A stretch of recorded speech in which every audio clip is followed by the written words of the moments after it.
En fait, la plateforme, si vous voulez, la société RichWhip véhiculait comme message ici, comme si, contrairement à ce que les gens ont appris, qu'il s'agit d'investissement en ligne. Pas du tout. Il ne s'agissait pas d'investissement en ligne. Mais la société s'est présentée avec des communications sous forme d'appel d'offres. Voilà, sous prétexte qu'elle coopère avec Amazon et avec laquelle elle avait des commandes. Et chaque jour, il y avait des tâches à effectuer. Et sur chaque tâche effectuée, vous aviez 2,5%, n'est-ce pas, du montant que vous mettiez dans la plateforme comme frais de souscription. Et dès lors que vous exécutez ces tâches-là, vous étiez rémunéré et en fonction du taux, n'est-ce pas, du montant que vous avez dans leur plateforme. Et ce qui a été, en fait, si vous voulez, ce qui a justifié notre colère, c'est quoi? C'est un peu la méthode d'utilisation de cette société. On ne dit pas que les sociétés au fait, d'investissement en ligne n'existent pas. Elles existent bien sûr. Mais eux, leur méthode est d'une flagrance qui est telle que la preuve, aujourd'hui, il y a près de 1000 et quelques, voire on a 1800, n'est-ce pas, personnes victimes recensées dans notre base de données. Et vous savez pourquoi cela? Parce qu'ils ont utilisé des personnes, au fait, qui sont en tout cas nos amis, qui sont nos connaissances, et pire que ça, ils sont allés vers ce qu'on va appeler des codes marchands.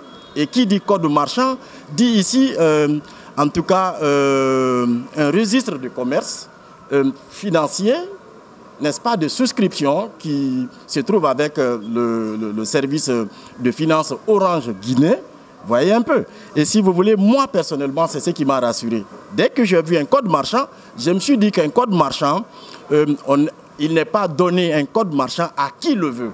On a une estimation de perte parce que nous nous sommes constitués. Je vous dis qu'il y a près de 1800 victimes enregistrées à ce jour. C'est autant. Or, il y a des gens qui, au fait, ne sont même pas encore enregistrés. Victimes, si vous voulez, d'arnaque, victimes d'escroquerie, en quelque sorte.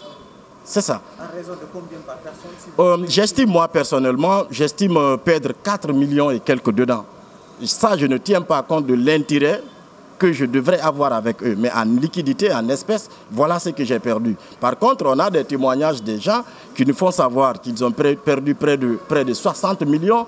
J'ai un monsieur, un diamantaire qui est à Kérouané, avec qui j'échange tous les jours, qui me dit qu'il a souscrit et ses femmes et même ses enfants à hauteur de 50 millions. Vous voyez un peu?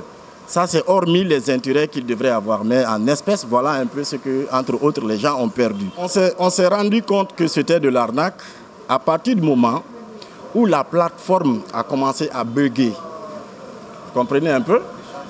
Il y a eu, au fait, pour moi qui vous parle, j'ai été aux premières heures comme souscripteur à la plateforme. Les choses se passaient d'un automatisme qui mettait tellement en confiance que, voyez un peu, on n'avait pas le moindre doute qu'on pouvait être confronté à ce qu'on a connu avec la plateforme. Vous voyez un peu. Et donc ici, d'abord, un moment est arrivé, ça a commencé à bugger. Et au-delà de bugger, ils ont dit, lorsque vous faisiez le retrait, au lieu de 24 heures, ça partait à près de 72 heures. Vous voyez un peu. Et plus loin que ça, ils ont dit, ben, écoutez, les frais de souscription étaient à hauteur de 50 000, 20 000, ainsi de suite. Mais ils ont dit que, attention, à partir de maintenant là, nous voulions que tous ceux-là qui n'ont pas 300 000 francs dans leur compte ne peuvent pas avoir accès aux tâches qui leur revenaient, l'exécution tous les jours.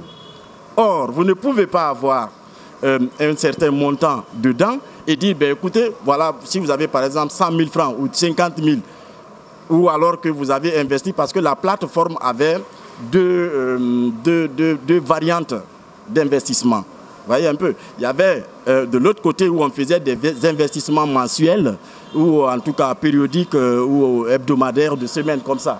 Et il y avait de l'autre côté où on exécutait des tâches journalières et qui avaient un pourcentage de 2,5%.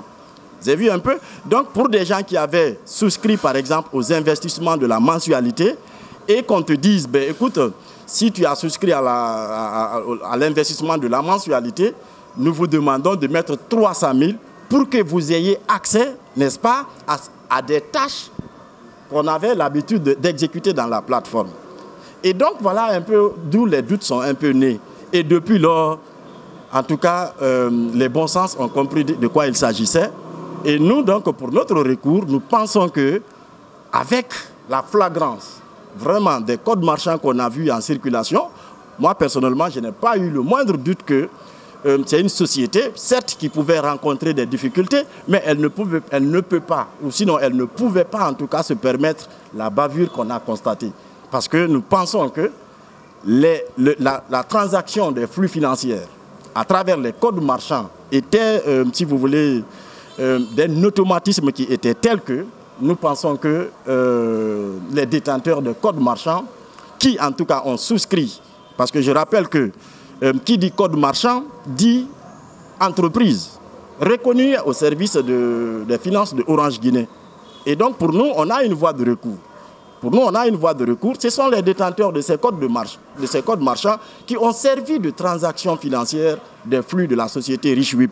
Et d'ailleurs, aujourd'hui, nous disons Dieu merci, parce que Orange a fait un communiqué pour reconnaître RichWip comme une société avec laquelle elle n'a jamais coopéré. Donc, disons que RichWip a existé, en quelque sorte. Et si RichWip a existé, nous sommes les victimes de RichWip à travers les gens auxquels, en tout cas, Orange Guinée a fait souscrire des codes marchands et pour lesquels nous invitons l'État à mettre ces personnes hors état de nuire. Parce que la perte est énorme. On parle de près de 8 milliards de francs guinéens volatilisés.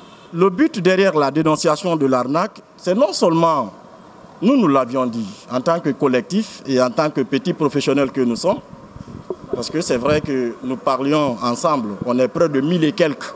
Il faut sous-entendre que ce sont plusieurs corps de métier. Parmi nous, je rappelle qu'il y a plusieurs corps de métier avec qui moi je parle.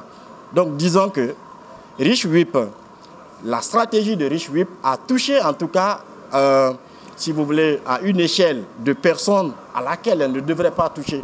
Parce qu'aujourd'hui, nous sommes résolus à quelque chose. C'est quoi? Ce n'est même pas le combat contre RichWip ou contre ce qui s'est passé. Mais c'est le combat contre ce qu'on appelle là, cette course, n'est-ce pas, à l'argent facile. Contrairement à certains avis qui pensent que les souscripteurs... Oui, c'est de bonne guerre, mais c'est très mal connaître un peu, si vous voulez... C'est vraiment de l'argent facile avec cette plateforme? Non, mais... Quelles sont les tâches réelles? Non, si vous permettez, on a écouté certains médias qui abordent dans le sens d'une sorte de comédie. Je m'excuse beaucoup. Je ne peux pas comprendre que pour un militaire qui va à la guerre, quand il est blessé, il faut l'injurier, il faut, si vous voulez, lui vexer pour avoir participé à la guerre et être blessé de l'effet de la suite de la guerre. L'argent facile, j'aurais voulu vraiment que la pyramide de cette compréhension-là se renverse. Plutôt, ce sont les complices des codes marchands, des détenteurs des codes marchands, qui ont négocié avec la société fictive RichWip, qui courent vers l'argent facile. Est-ce que vous comprenez un peu? Et d'ailleurs, ce que nous faisons, si vous me permettez, nous l'avions souvent dit. Moi, personnellement, je ne mène pas mon combat. Si c'est mon combat, je n'aurais même pas besoin de paraître devant un quelconque écran pour cela. Pour celui qui me connaît de plus près. On se fait comprendre un peu. J'ai des expériences qui sont telles que jamais, je n'irai, en tout cas, si vous voulez, je ne suis partisan de l'argent facile. Ça n'a jamais existé. Au contraire, ce sont les détenteurs de codes marchands qui sont pourtant reconnus comme entreprises officiellement au service de Orange Guinée qui sont bêtisiers dans cette histoire-là. Quelqu'un qui a trouvé 5 millions, qui a trouvé 10 millions, qui a trouvé 50 millions par suite de son emploi et qui souscrit à un jeu qu'il suppose réglementaire, c'est lui vraiment celui qui fait des manières de l'argent facile. Nous disons non, c'est un peu mal connaître peut-être toutes les victimes. Ça, qu'ils corrigent cela de leur communication, absolument.